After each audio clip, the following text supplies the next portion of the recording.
The year was 2027. Advances in biotechnology were helping people improve their physical and mental abilities to an amazing degree. Provided, of course, they had enough money. A new breed of people was emerging, half human, half machine. And in Detroit, at least, not everyone was happy to see it. I'd just landed a job as head of security at Sarif Industries, a cutting-edge biotech firm. David Sarif himself handpicked me for the job, said he needed me to keep his people safe. My ex, Megan Reed, was one of them. Brilliant neuroscientist, Megan had found a way to make augmentation safe and affordable for everyone. All she had to do was present her research to Congress. But the night before her big meeting, my security measures failed. A team of Black Op mercenaries stormed into Sarif headquarters, massacring everyone in sight. 3 of the mercs were heavily augmented walking tanks. Their mission? Take out Megan and her team. I tried to stop them, but their leader tossed me through a plate glass wall. Last thing I heard as his bullets slammed into my brain was Megan's dying scream. I should have died with her. Only I didn't. High-end military-grade enhancements saved my life. The best augmentation Sarif's money could buy. It took me half a year to get a feel for her. Should have taken longer. But 6 months into my recovery, Sarif Industries was attacked again. This time, by a radical group of pro-human purists. Violent, militant, and fanatically opposed to human augmentation. They claimed to be members of Humanity Front, a non-profit organization that wanted the UN to limit biotechnology research. The thugs broke into Sarif's factory and found machinists working overtime on a top-secret military augment called the Typhoon.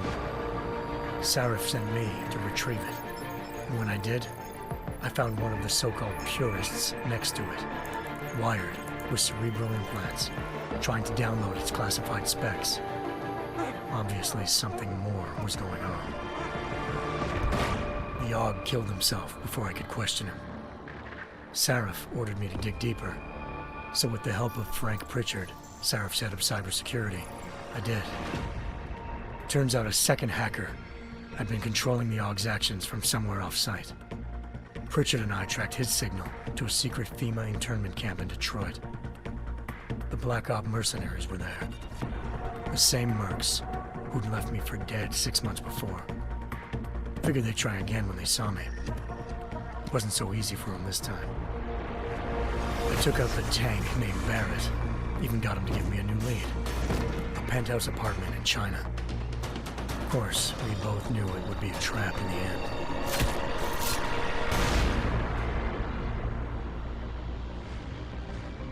Hengsha Island, China. Home to a city so crowded, they had to build a second city on top of it. Trying to find clues in Hengsha wouldn't be easy. Lucky for me, I wasn't alone. Farida Malik, Sarif Industries' ace pilot, had lived in Hengsha before. A good person to have on your side.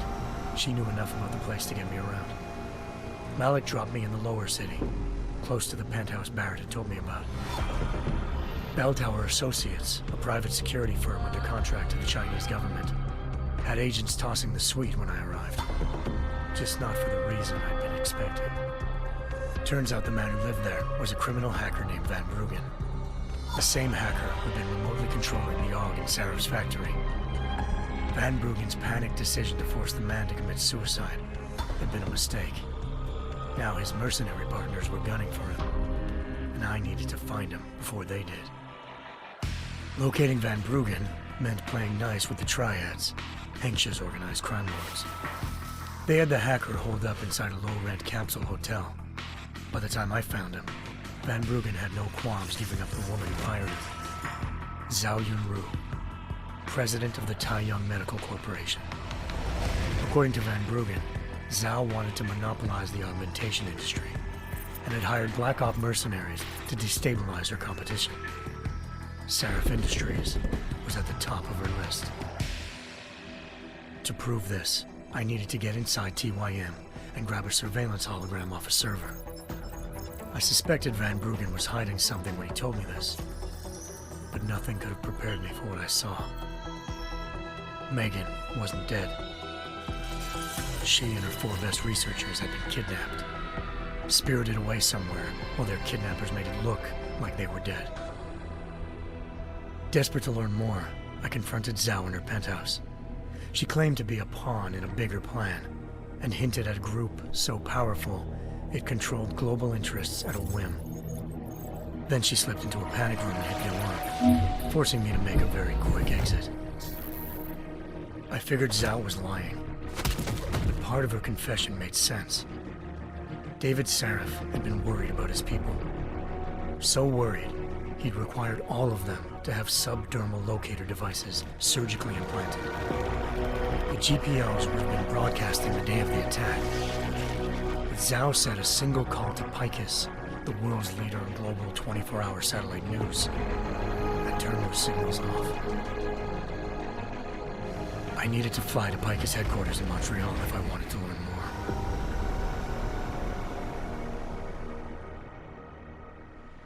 Eliza Cassan, Picus Communications' First Lady of News. Malik thought I was reaching when I told her Eliza was involved in this. The world's most famous news anchor, working with a mercenary hit squad. But when I confronted Cassan in her office, she freely admitted to jamming Detroit's satellites the night Megan's team had been taken.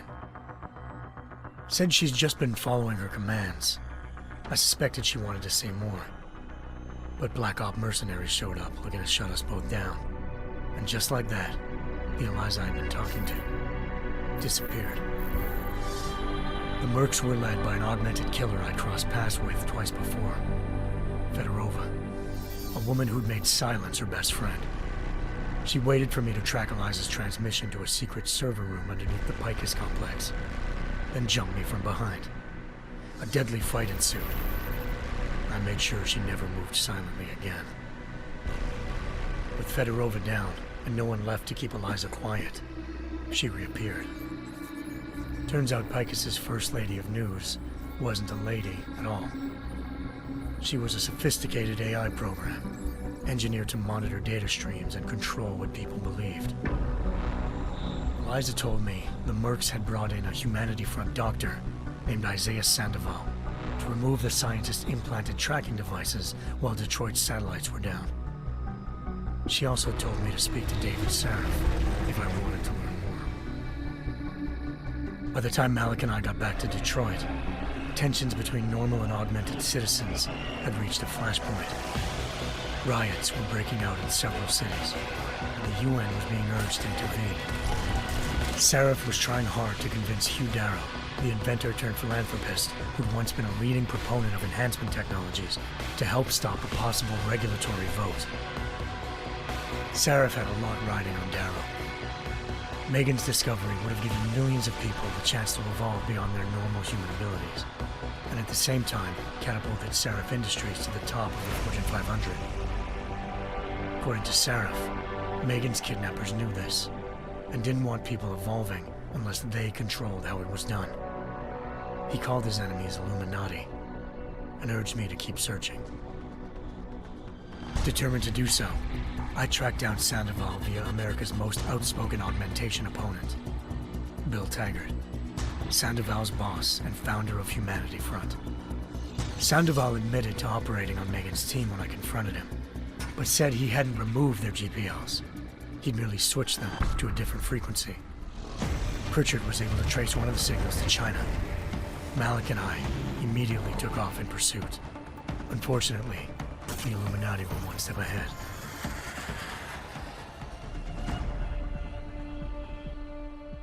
Ambushed. Shot out of the sky by Bell Tower Associates, seconds after entering Hengsha's airspace. Malik's piloting skills saved me. After a tense and bitter struggle, I escaped into Lower Hengsha. The tracking signal I was following led straight to the Triads, or more specifically, to the augmented arm of Tong Si-hung, leader of a gang of augmentation harvesters. Tong said they'd taken the arm off a corpse, which Bell Tower had left at their door, meaning at least one of Sarif's scientists was dead. Maybe not the rest of them, though. Tong pointed me to a port used for human trafficking and helped me slip aboard a bell tower ship. It was sailing to Rifleman Bank Station, a military base in the South China Sea. Bell Tower was holding kidnapped civilians as prisoners there, and using them to perfect the Hyron Project, a human-computer interface that left most of its test subjects dead. My search for Megan would have ended then, if not for a mysterious ally named Quinn. In exchange for my help exposing Bell Tower, he slipped me aboard a second ship headed to Singapore, and an Illuminati-run biotech facility called Omega Ranch. 3 of Seraph's scientists were there, forced by their captors to create a technology capable of remotely shutting down augmented abilities. Thanks to an emergency recall notice issued by the World Health Organization, millions of people all over the world already had the biochip installed. With the help of the scientists, I tracked Megan to a private section of the ranch. There, I ran into Yaron Namir, the walking tank who'd put a bullet in my brain the first time we met. He'd teamed up with Zhao and was hoping to catch me off guard. Their little ambush didn't work. I found Megan in a suite belonging to Hugh Darrow, the billionaire philanthropist who'd Seraph had called on for help. Darrow had convinced her to go along with the biochip plan by promising to sabotage the tech. As she was explaining this, Darrow appeared in a global broadcast, telling the world that augmentations would be the death of mankind. Then he activated the biochips to prove his point. All over the world, augmented people flew into a killing frenzy. Darrow had betrayed everyone, and it was up to me to set things right. To do it, I had to reach Panchaea, a massive installation in the Arctic Ocean. As I raced through corridors built by an all-augmented workforce, I saw death and destruction firsthand. By the time I shut down Darrow's broadcast, I knew the damage he'd done. Still, humanity's future remained unclear. How would the world react to this sabotage? Would people ever regain their faith in augmentations again? What would be the Illuminati's next move? Only time could give us the answers.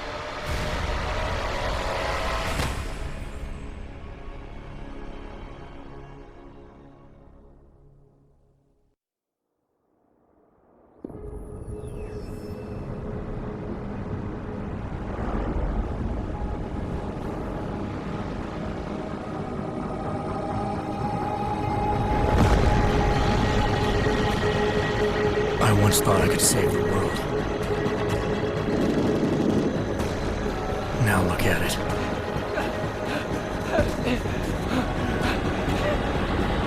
In yet another augmented terror attack, 251 passengers aboard Sister Airlines Flight 451 were killed when an augmented passenger broke into the plane's cockpit and ruthlessly butchered its flight crew.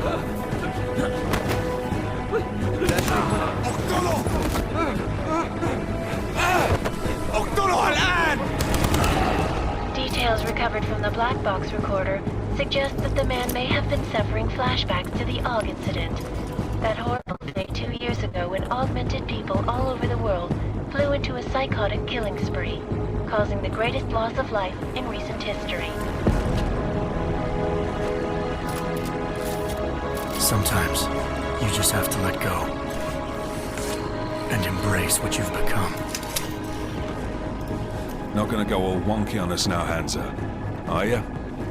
Well, if I do, McCready, I guarantee you'll never see it coming.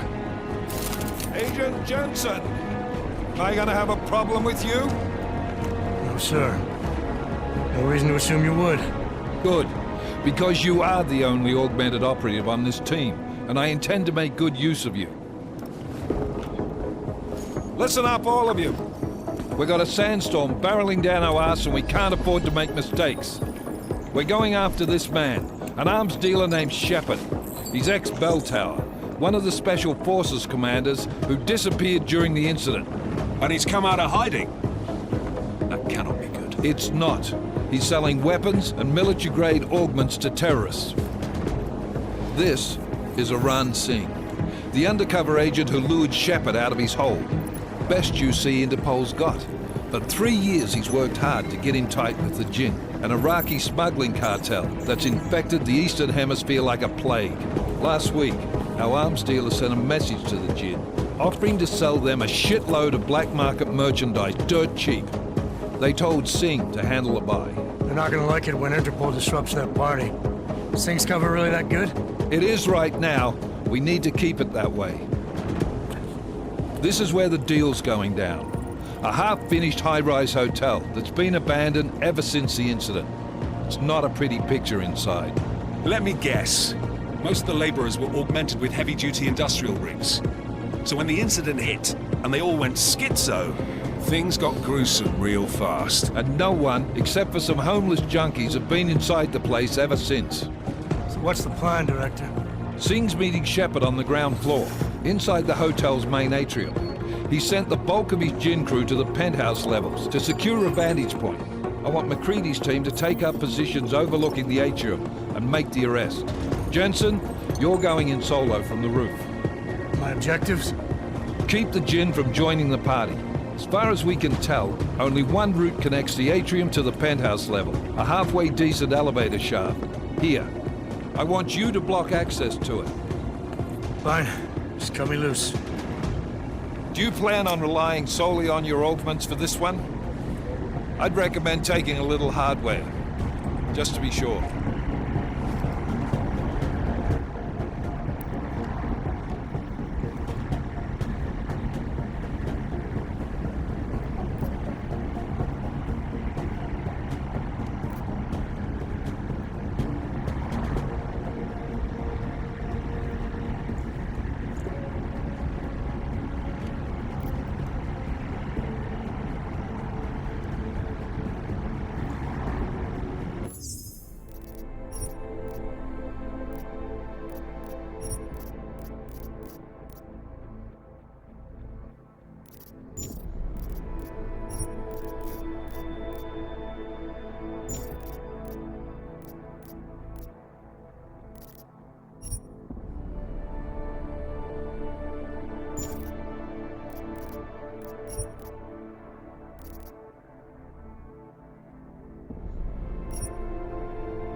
I'm not leaving my 6 exposed. Give me something lethal.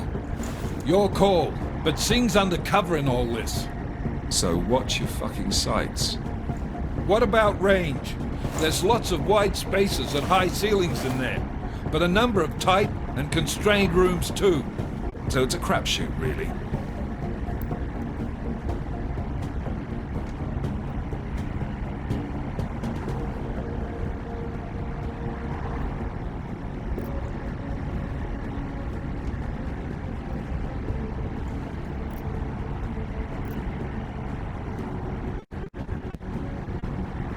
Never was one to play the odds. Give me something I can use up close. You got it. One last thing, Jensen. Singh said the Jinn are using some sort of portable Wi-Fi device to boost communications. He's got a better chance of maintaining cover if you disable it. I'll keep an eye out for it. But aren't we on the clock here? You said there's a sandstorm moving in.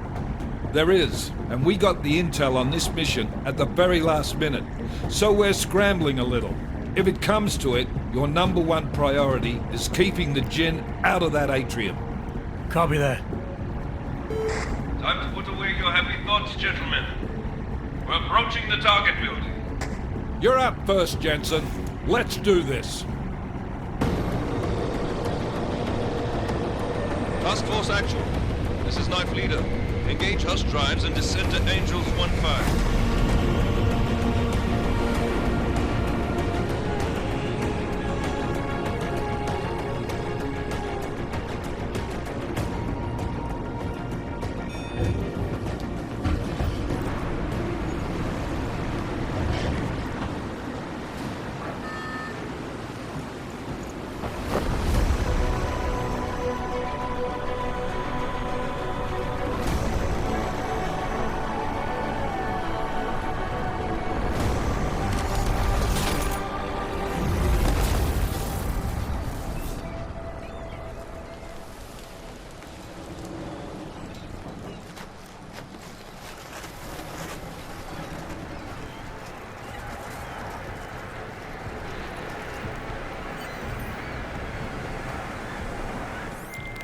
Team leader, this is Jensen. I'm on the roof. Solid copy.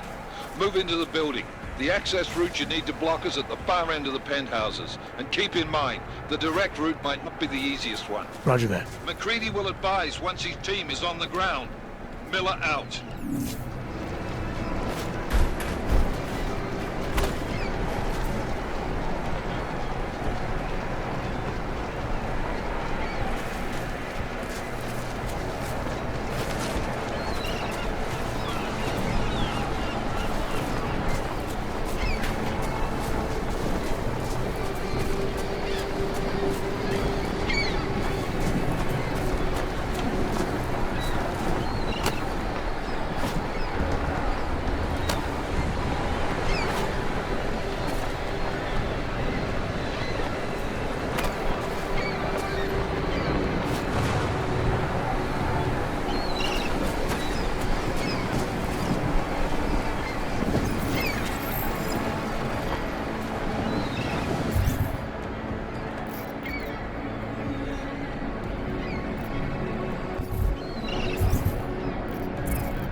Jensen, we're moving through. Oh, fuck! What's wrong? The Jinn have got a few Jennies up and running. Gonna have to hack keypads. You should enjoy it, McCready. They have colors and shapes. Just remember, red means bad. Fuck you.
Trace program initiated.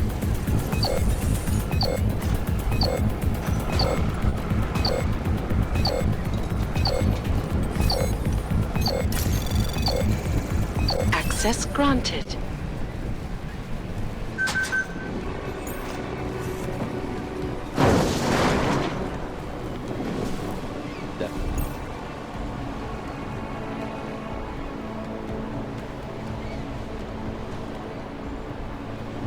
Squatters. I think that will last. احنا ما بدنا احد تاني يحط هذه العملية في خطر قبل ما يصل تاجر الأسلحة. I'll do another sweep in the area, just to make sure. علمني إذا أي شيء بين.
راح يكون من الأفضل إلنا نجيب أسلحة جديدة.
Jensen, Mac, listen up.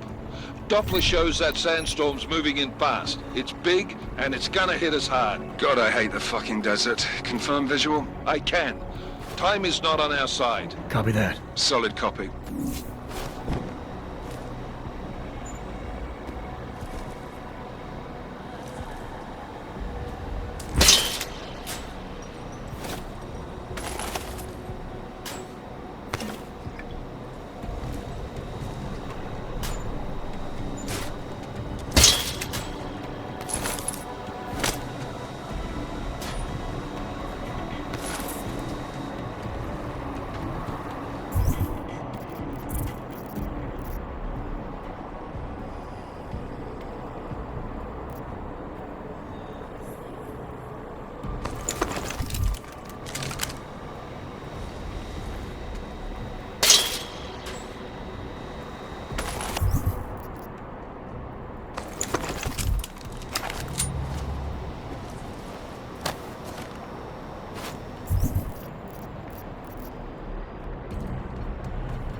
اتحرك شوية، انت ماشي زي الزحلفة.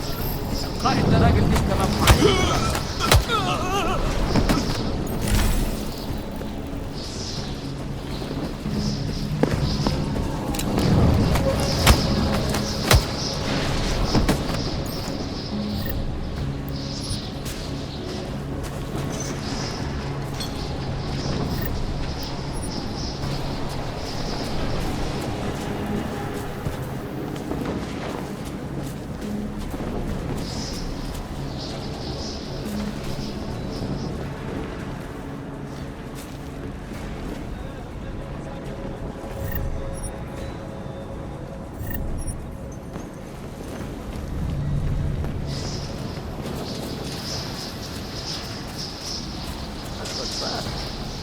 Installed the signal booster already?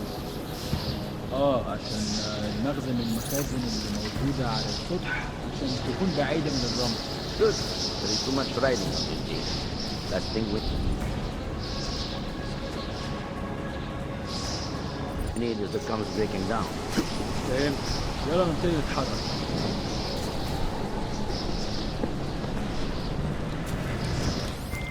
McCready, how you making out? Slower than expected. It's like someone's tilled a fucking cemetery down here. Say again? When the shit hit the fan in 27, the rush must have been for the stairs. There's corpses everywhere.